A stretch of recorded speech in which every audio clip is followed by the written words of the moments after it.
신명기는 모세가 죽기 한 달 전에 하나님의 마음을 받아서 이스라엘 백성들에게 전한 세 편의 설교라고 했습니다. 신신당부하는 설교, 반복하여 강조하는 그 설교에는 하나님께서 그의 백성들에게 목숨처럼 주고 싶은 하나님의 마음이 담겨 있습니다. 그 핵심에는 하나님을 경배하며 사랑하는 것, 바로 성막이 있습니다. 여러분, 성막의 구조를 한번 다시 떠올려 볼까요? 처음에 동쪽에 있는 문으로 진입을 하면 제일 먼저 뭐가 나오죠? 번제단이 나옵니다. 번제단에서 제물을 태워서 하나님 앞에 예배를 드립니다. 거기서 우리의 모든 죄가 사해집니다. 그 다음에 물두멍이 나옵니다. 물두멍은 손을 씻는 것이죠. 우리가 모든 죄는 다 해결했지만 허물이 있어요. 허물을 씻는 것이 물두멍이고, 성소로 들어가면 제일 먼저 오른쪽에는 뭐가 있어요? 떡상이 있죠. 떡상에는 진설병 12개의 12지파를 상징하는 떡이 있고, 그 다음 왼쪽에는 등잔대가 있죠. 등잔대에는 7개의 등잔대에 지금 불이 밝혀져 있습니다. 그리고 정면에는 향단이 있고, 향단은 기도를 상징하는 것이죠. 하나님 앞에 기도를 상징하고, 기도를 지나가면 바로 또 하나의 휘장을 열고 들어가는 지성소 안에는 법궤가 있습니다. 법궤 안에는 하나님의 말씀인 십계명 돌판이 들어있고, 만나가 들어있는 돌 항아리가 있고, 또 거기에는 아론의 쌍난 지팡이가 있습니다. 자, 이것이 성막의 구조인데, 그렇다면 여러분 여기서 궁금한 게 하나 있어요. 떡상은 떡을 올려놓기 위해 필요한 것이죠. 등잔대는 불이 있기 위해서 필요한 거예요. 향단은 향을 피우기 위해 있어요. 그렇다면 여기 중요한 거, 법궤는 왜 있는 겁니까? 법궤 안에 들어있는 거 그냥 내버려 둬도 돼요. 세 가지 그냥 지성소 안에 있어도 얼마나 멋있겠어요. 진열해 놓으면 됐지. 왜 법궤는 따로 왜 필요한 겁니까? 왜 그것만 케이스가 따로 있을까요? 왜일까요? 여기에 대한 해답이 오늘 신명기 10장입니다. 하나님께서는 너무나 치밀하게, 그리고도 분명하게 우리에 대한 하나님의 사랑을 눈에 보이는 증거로 보여주고 계십니다. 보겠습니다. 10장입니다. 10장 1절입니다. 그때에 여호와께서 내게 이르시기를 너는 처음과 같은 두 돌판을 다듬어 가지고 산에 올라 내게로 나아오고 또 나무 궤 하나를 만들라. 자, 그때에는 언제냐면 바로 출애굽기 32장입니다. 출애굽기 32장, 하나님께서 주셨던 십계명 돌판을 받아서 행복하게 내려오던 모세의 귀에 이상한 소리가 들려요. 이거는 승전가도 아니고 패전가도 아니고 우는 것도 아니고 웃는 것도 아니고 이게 뭐지? 그건 뭐였냐면 바로 이스라엘 백성들이 모세가 하나님 앞에 갔을 때 하나님 앞에 간 모세가 보이지 않으니까 죽었나 보다 라고 하면서 아론을 들쑤셔서 금송아지를 만들었던 사건이죠. 금송아지를 숭배하며 이것이 우리 하나님이다, 이것이 우리를 애굽에서 구원했다 라고 그 앞에서 춤을 추며 노니는 그 이방인의 제사를 따라하는 그 소리를 듣고 모세는 무슨 소리인지 구별하지 못했어요. 자, 그 순간 분노해서 어떻게 합니까? 하나님의 분노로, 하나님의 진노로 그 백성들에게 진노를 쏟아붓죠. 어떻게 해요? 손에 들고 있던 그 십계명 돌판을, 하나님이 직접 만들어주신 돌판을 던져버립니다. 깨버립니다. 왜? 너희는 이런 법을 받을 자격이 없다. 또 하나는 뭐예요? 이 법이 있으면 어떻게 해요? 다 죽어요. 왜? 그 법이 뭔데요? 하나님을 사랑하는 법인데 그 법을 들고 내려왔는데 지금 하나님을 사랑하는 게 아니라 우상을 만들고 금송아지에 절하고 있어요. 그러면 어차피 다 죽는 거 아닙니까? 모세는 백성들을 위한 특단의 조치를 한 거죠. 차라리 이 법이 없는 걸로 하자. 던져버린 거죠. 그때에는 바로 그 출애굽기 32장입니다. 그렇게 해서 하나님이 직접 친히 다듬어서 써주신 십계명 돌판을 던져버렸던 그때라고 하는 거죠.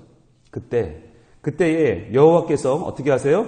내게 이르시기를 너는 처음과 같은 두 돌판을 다듬어 가지고 산에 올라 내게로 나오고 또 나무개 하나를 만들라. 네가 돌을 다시 만들어서 내게 나아오라는 것이에요. 돌을 다듬어서 오라는 거예요. 첫 번째 돌판은 하나님께서 만들어 주셨죠. 하나님이 다듬어서 새겨 주셨어요. 그런데 두 번째 돌판은 하나님이 만들어 주시지 않고 네가 다듬어서 가지고 오라는 거예요. 그럼 내가 써주겠다는 거예요. 여러분, 이것이 무엇을 말해줍니까? 여러분, 하나님은요, 우리에게 주셨던 그 말씀의 뜻을 변개하지 않으시는 분입니다. 그것을 우리 범죄 때문에 감당이 안 돼서 그것을 깨뜨리는 한이 있어도 이 법은 없는 것이라고 하자, 이 법을 안 받았다고 하자, 우리가 아무리 해도 하나님은 그 마음만은 변치 않아요. 십계명에서 말하는 핵심이 뭐예요? 나 외에는 너희에게 다른 신을 두지 말라는 것이에요. 나 외에 신이 없다. 나는 유일한 너희 하나님이다. 이것만큼은 하나님 변치 않으세요. 그러나 뭔 변합니까? 방법은 변해요.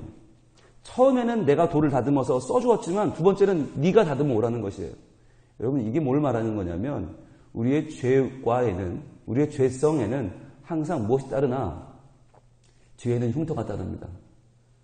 못을 박아요. 못을 빼요. 그러면 해결된 겁니까? 못 자국이 남죠. 여러분 이게 인간과 관계에도 상처가 남잖아요. 하나님과의 관계도 마찬가지예요. 하나님의 관계에도 우리가 죄를 마음껏 짓고 하나님 용서해 주세요. 자 회개했으니까 됐죠?가 아닌 거예요. 하나님과 우리의 관계에도 미세한 뭔가 틈이 생긴단 말이죠. 그것을 우리가 끊임없이 하나님 앞에서 새로워지려는 노력, 그러나 인간적인 노력으로 안 되니까 그 틈을 메우기 위해서 예수님이 오신 것이죠. 인간적인 해결로는 안 되는 거예요. 인간적인 마음으로 하나님 앞에 잘못했으니 이제 용서해 주세요만으로는 안 되는 거예요. 그것을 완전히 그 틈을 메우기 위해서 완전히 그 틈을 하나님의 입장에서 새롭게 정립하기 위해서 예수님이 오신 것이죠. 아직까지 주님 오시기 전까지는 어떤 단계냐? 처음에는 하나님 만들어 주시지만 두 번째는 네가 만들어 와. 그럼 내가 거기 세워줄게. 그러나 다시 한번 그 말씀을 새겨주시는 마음이 뭐예요? 이 10계명만큼은 절대로 잊지 말라는 것이죠. 절대로 너에게는 생명 같은 이 말씀을 놓지 말아라. 하나님 다시 말씀해 주십니다. 그런데 만들어 주시는데 하나를 더 말씀하세요. 나무 궤를 하나 만들어 오라는 거예요. 나무 궤를 하나 만들어 와라. 그건 왜일까요? 2절입니다. 내가 깨뜨린 처음 판에 자 하나님 잊지 않으십니다. 네가 깨뜨린 판 있지? 내가 기껏 만들어줬더니 네가 깨뜨려버렸지? 그 판에 쓴 말을 내가 그 판에 쓰리니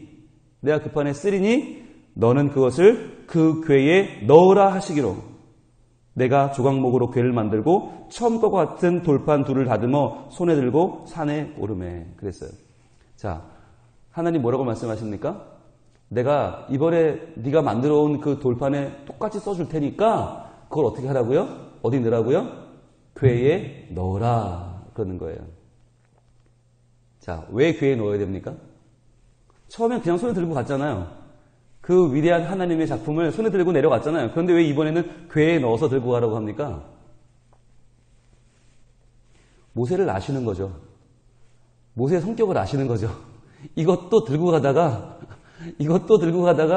이스라엘 백성들이 또 범죄하는 거 눈에 띄면 저 성격에 또 던지겠구나. 또 깨먹겠구나. 그럼 내가 세 번째 써줘야 돼? 야, 니들 인간이냐? 3-4번이냐? 안 돼. 이번 거는 너 깨면 안 돼. 궤에 넣어서 가져가 라고 하시는 거예요. 여러분 하나님이 특별한 조치를 해주시는 거예요. 모세를 배려해 주시는 거예요. 모세한테 야, 너 깨지 마. 이번 건 꼭 들고 가. 잘 전해줘가 아니라 하나님이 모세를 아시니까 야, 궤를 하나 만들어. 그 궤 속에 넣어서 들고 가. 그래야 네가 이거 잘 보관할 수 있을 것 같아. 라고 하는 하나님의 배려입니다. 여러분 하나님은 우리를 아십니다. 우리를 아셔서 이 돌판이 어떻게 해야 그 이스라엘 백성들에게 잘 전달될 수 있는지를 하나님 배려해 주시는 거예요. 하나님께서 그 방법을 알려주시는 거예요. 그래서 조각목으로 궤를 만들었죠. 내가 조각목으로 궤를 만들고 3절입니다. 처음 것과 같은 돌판 둘을 다듬어 손에 들고 산에 오르매 여호와께서 그 총회 날에 산 위 불가운데에서 너에게 이르신 10계명을 처음과 같이 그 판에 쓰시고 그것을 내게 주시기로 내가 돌이켜 산에서 내려와서 여호와께서 내게 명령하신 대로 그 판을 내가 만든 궤에 넣었더니 지금까지 있느니라. 자, 그 돌판이 지금까지 있게 된 까닭이 뭐냐? 바로 궤에 넣었기 때문이라는 거예요. 궤에 넣었기 때문에 지금까지 이렇게 보존되어 있다는 거예요. 아니었으면 어땠을까요? 모세 성격에 들고 내려왔다고 칩시다. 그거를 성막에 넣어놨다고 칩시다. 이스라엘이 조금만 범죄하면 원망하고 에이 하나님이 어딨냐고 우리를 다 죽이려고 데려왔냐고 먹을 거 없고 마실 거 없다 그러면 모세 성격에 에이 그러고는 성막으로 뛰어들어가서 지성소 들어가서 들고 내려와서 야 잘 봐 니들이 이 밥을 받을 자격이 있는 것 같아? 꽈당 이랬으면요 여러분 그것도 한두 번이죠. 그죠? 매번 그랬으면 모세는 뭐가 되고 하나님은 뭐가 됩니까? 하나님께서 그 모세의 성정을 아시는 거예요. 모세가 여러분 하나님께 쓰임받아서 출애굽의 리더가 되었지만 그러나 그 모세가 어떤 사람입니까? 욱하면 사람도 때려 죽여요. 그런 사람이에요. 우리랑 똑같아요. 여러분 뭐 조선 사람들이 한국 사람들이 욱한다고요? 전 세계에 욱하지 않는 사람이 어디 있습니까? 누구든 온유해 보이지만 그 안에 화를 품지 않은 사람이 어디 있겠어요? 모세도 마찬가지였어요. 아시는 거예요. 하나님께서 모세를 아시니까 야 네가 딴 거는 몰라도 내가 준 이 십계명 돌판을 한번 깨본 경험이 있잖아요. 여러분 한 번 하고 두 번 못해요? 왜 못해요? 그러니까 하나님 그걸 아시는 거예요. 그래서 이것만큼은 야 자꾸 깨면 안 돼. 넌 내가 준 걸 너 어떻게 왜 깨냐? 여러분 우리 같으면 어떻게 하겠어요? 우리 같으면 둘 중 하나죠. 내 돌판을 깬 고놈을 주워다가 깨놓든지 아주 그냥 아작을 내놓든지 아니 두 번째는 뭡니까? 걔를 가만둬도 다시는 안 주든지 둘 중 하나죠. 그렇지 않겠어요? 근데 기껏 하나님이 친필로 써주신 건 십계명 하나밖에 없어요.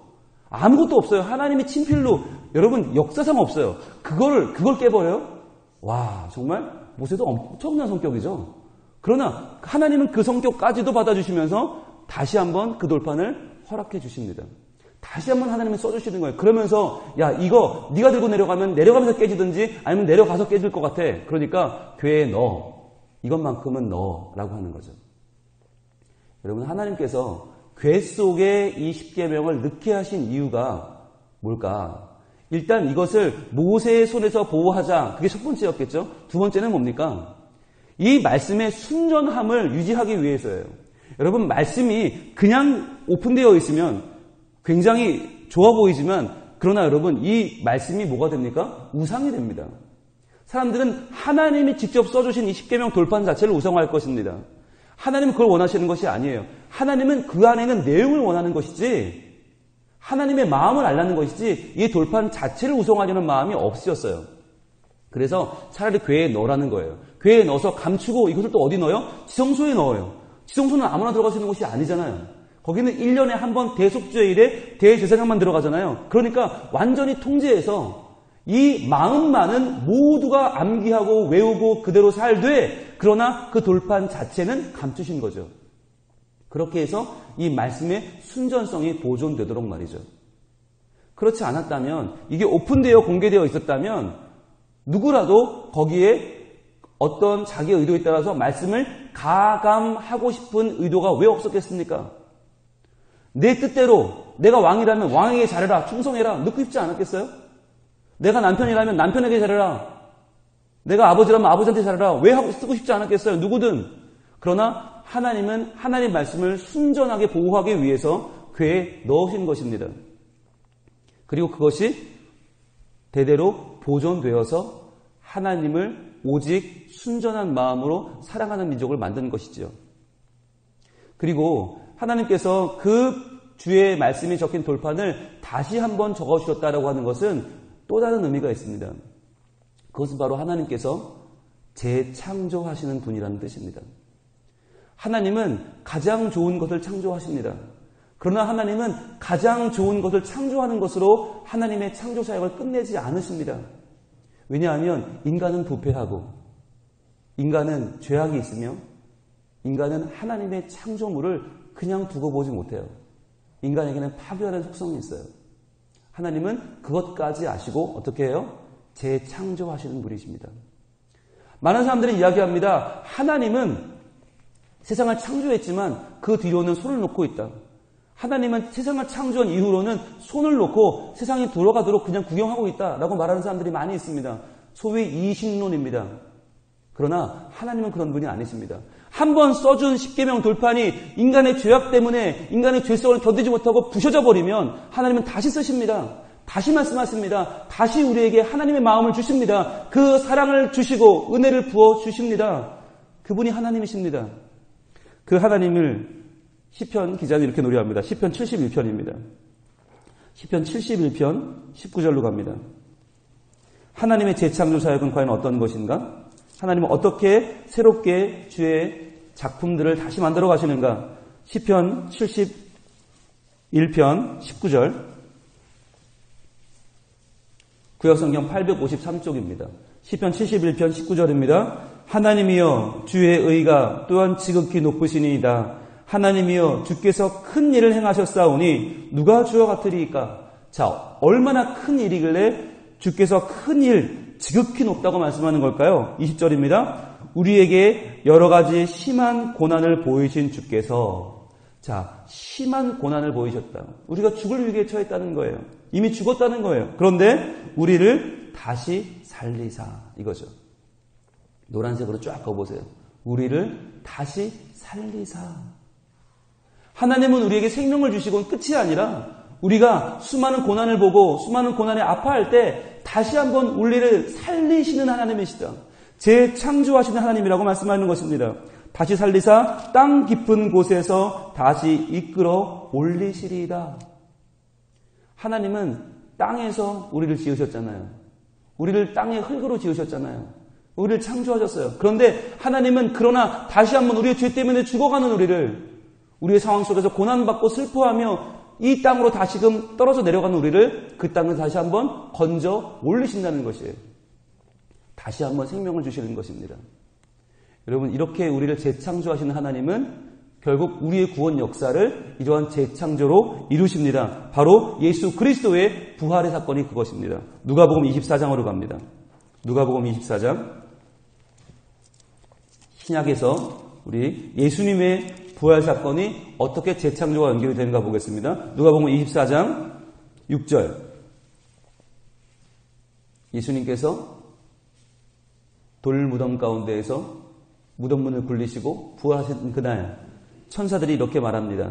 누가복음 24장 6절입니다. 같이 읽을까요? 시작. 여기 계시지 않고 살아나셨느니라. 갈릴리에 계실 때에 너희에게 어떻게 말씀하셨는지를 기억하라. 이르시기를 인자가 죄인의 손에 넘겨져 십자가에 못 박히고 제3일에 다시 살아나야 하리라 하셨느니라 한데 그들이 예수의 말씀을 기억하고 그랬어요. 자, 예수님은요, 우리를 위해서 이 땅에 오셔서 어떻게 우리를 구원하셨나? 바로 너희에게 말씀하셨는지를 기억하라.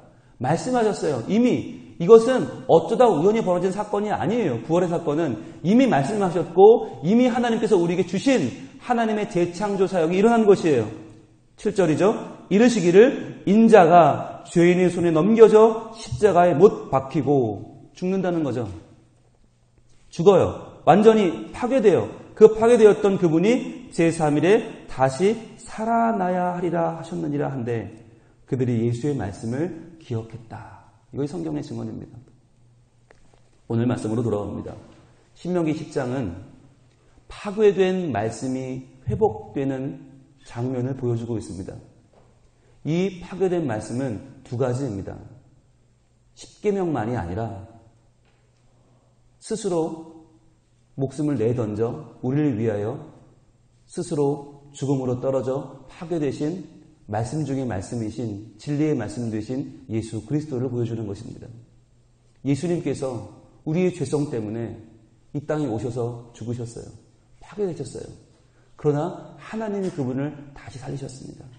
그래서 그 예수님의 부활의 능력이 우리의 능력이 되고 예수님의 부활의 삶이 우리의 삶이 되어서 우리도 이 땅에서 죄 때문에 죽을 수밖에 없지만 고난 가운데 아파하며 눈물을 흘리며 우리가 하나님을 더 이상 붙잡을 수 없는 아픔 가운데 놓일 때가 있지만 그러나 십계명 돌판을 다시 한번 써주신 하나님의 재창조의 사역이 예수 그리스도 안에서 십자가에 달리신 그분을 살리심을 통하여 우리도 고난 가운데 건지시고 다시 한번 하나님의 사람으로 살 수 있는 용기와 희망을 주십니다.